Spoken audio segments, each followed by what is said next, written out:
নমস্কাৰ সকলোকে মোৰ ইউটিউব চেনেল জেডি ফ্লগছলৈ আমন্ত্ৰণ জনাইছোঁ। আজি মই আপোনালোকৰ বাবে লৈ আহিছোঁ ছাগলী মাংসৰ ৰেচিপি।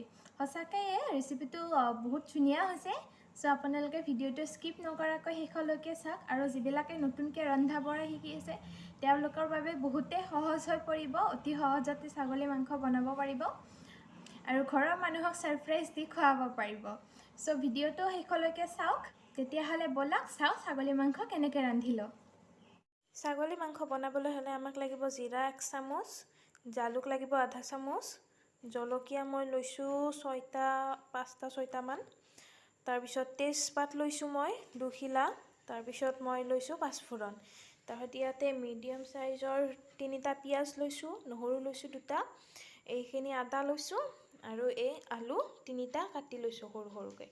এতিয়া মই ইয়াতে জিৰা, জালুক, আদা, নহৰু আৰু জলকীয়াখিনি আধা ঘণ্টা তিয়াই ৰাখিম। ইয়াতে মই পিঁয়াজখিনি মিহি মিহিকৈ কাটি লৈছোঁ আৰু আমাক লাগিব হালধি, সোৱাদ অনুসৰি নিমখ আৰু মিঠাতেল লাগিব 4-5 চামুচমান। আৰু বাকীখিনি মছলা মই মাংস ৰন্ধাৰ টাইমত দেখাই যাম।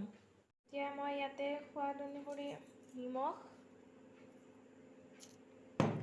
তাৰপিছত হালধি,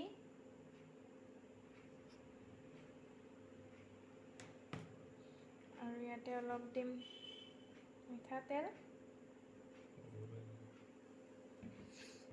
আমি ইয়াতে আদা নহৰুৰ পেষ্টখিনি, আদা নহৰু জলকীয়াৰ পেষ্টখিনি দি ল'ম। এতিয়া এইখিনি ভালদৰে মেৰিনেট কৰি ল'ম। এইখিনি এতিয়া মেৰিনেট কৰা হৈ গ'ল। এইখিনি আমি আধা ঘণ্টা এনেকৈ থৈ দিম। এতিয়া আমি ইয়াতে কেৰাহীটো গৰম হ'বলৈ দিছোঁ। এতিয়া আমি ইয়াতে তেল গৰম হ'বলৈ দিম।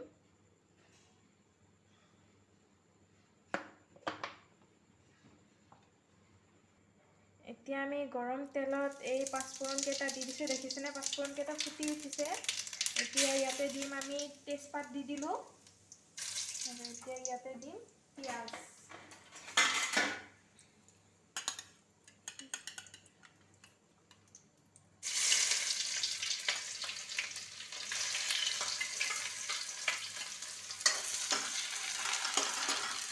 এইখিনি 5-6 মিনিটলৈ ভাজি থাকিব।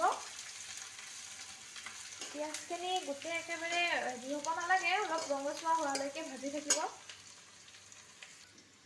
পিঁয়াজখিনি ৰঙচুৱা হৈছে। এতিয়া ইয়াতে আমি আলুখিনি দি দিছোঁ। আলুখিনি অলপ টাইম ভাজি ল'ম।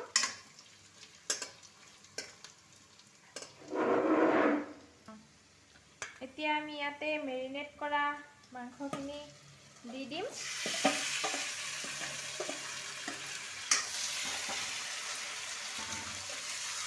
এইখিনি এতিয়া 15-20 মিনিট ভাজিব। এনেকৈ লৰাই ল' টু মিডিয়াম ফ্লেমত ভাজি থাকিব।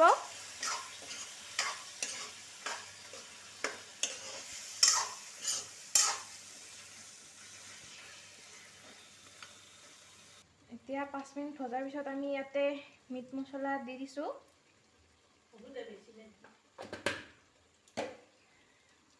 এতিয়া আমাৰ এইখিনি ভজা হৈ গ'ল। মই 20-25 মিনিট ভাজি দিলোঁ।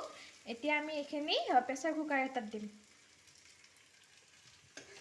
আমি ইয়াতে প্ৰেছাৰ কুকাৰত মাংসখিনি উলিয়াই ল'লোঁ। পানীটো আপোনাৰ নিজৰ হিচাপত দিব।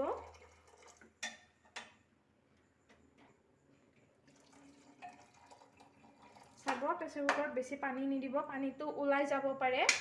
চ' মই এইখিনি দিলোঁ। এতিয়া প্ৰেছাৰ কুকাৰৰ ঢাকনিখন মাৰি এটা হুইচেল আহিব দিম। আমাৰ মাংস এতিয়া চিটিটো হৈ গ'ল, এইটো এৰি গৈছে। এতিয়া আমি এইখিনি পুনৰ কেৰাহীটোত উলিয়াই ল'ম। এতিয়া আমি এইখিনি কেৰাহীত উলিয়াই লৈছোঁ। এতিয়া আমি এইখিনি অলপ সিজিবলৈ দিম, অলপ উতলিবলৈ দিম। এইখিনিতে ইয়াতে মই অলপ ধনিয়া পাউডাৰ,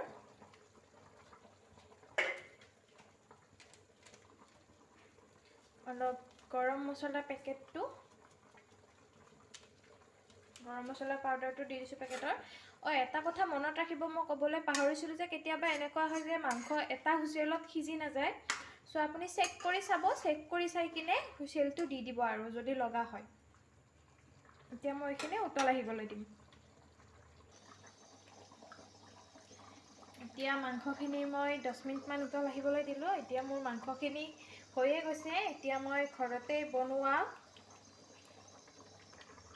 গৰম মছলা অলপ দি দিছোঁ। গৰম মছলাটো দিলে সঁচাকৈ গোন্ধটো ইমান ধুনীয়া হয় আৰু সঁচাকৈ ইমান গোন্ধ ওলাইছে, মানে মই এতিয়াই খাওঁ খাওঁ লাগি গৈছে আৰু ভাত খোৱালৈকে ৰ'ব নোৱাৰোঁ আৰু এতিয়াই খাওঁ খাওঁ লাগি গৈছে। এতিয়া এইখিনি আমাৰ উতল হৈ গ'ল। আপোনালোকে যদি জোল খাই বেয়া পায় পানীটো কমকৈ ৰাখিব। মই অলপ জোল খাই ভাল পাওঁ বাবে মই পানীটো বেছিকৈ ৰাখিছোঁ। এতিয়া আমি মাংসখিনি ইয়াতে উলিয়াই লৈছোঁ। এতিয়া গৰম গৰম ভাতৰ লগত খোৱাহে কথা আৰু সঁচাই ইমান যে টেষ্টি হৈছে। মই অলপ টেষ্ট কৰি চাইছিলোঁ। এতিয়া আমি খাওঁ আৰু। আজিৰ ভিডিঅ'টো এইখিনিয়ে আছিলে। যদি আপোনালোকৰ ভাল লাগিছে please like, comment, share and subscribe কৰি কাষত থকা বেল আইকনটো দবাই দিব, যাতে মই নতুন নতুন ভিডিঅ' দিলে আপোনালোকসকলে চাব পাৰে। আৰু আপোনালোকৰ মৰম সঁহাৰিৰ বাবে বহুত বহুত ধন্যবাদ।